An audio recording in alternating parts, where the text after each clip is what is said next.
পরিস্থিতি জানাতে আখাউড়া থেকে সরাসরি যোগ দিচ্ছেন সহকর্মী সাদ্দাম হোসেন। সাদ্দাম, বন্যায় স্থানীয়দের দুর্ভোগ সহ সার্বিক পরিস্থিতি কি আমাদের জানাবেন?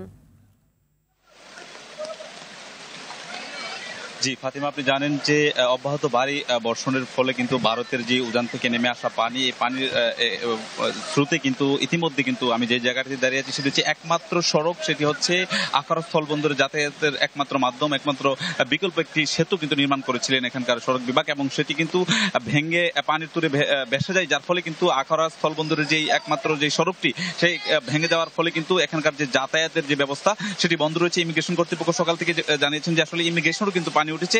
তাছাড়া এখানকার যে দেশের দ্বিতীয় বৃহত্তম স্থলবন্দর আখাউড়া স্থলবন্দর, সেখানেও কিন্তু আমদানি রপ্তানির যে কার্যক্রম সেটাও কিন্তু বন্ধ রয়েছে। আরেকটি বিষয় হচ্ছে এই সীমান্তবর্তী এলাকায় যে নিম্নাঞ্চলগুলো সেগুলো কিন্তু প্লাবিত হয়েছে, অর্থাৎ 4টি ইউনিয়নের প্রায় কয়েকশো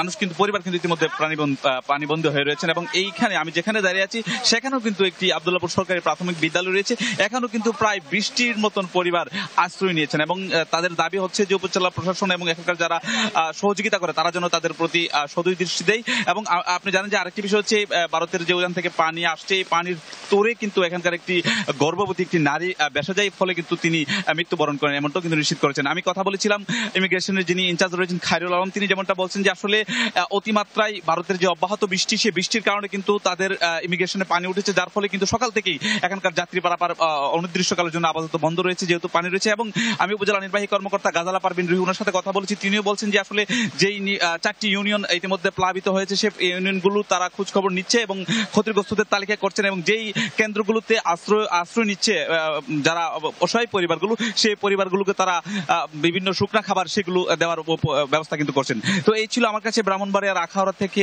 বন্যায় যেই পানির যেই খবরাখবর থেকে আমার কাছে সর্বশেষ। ধন্যবাদ।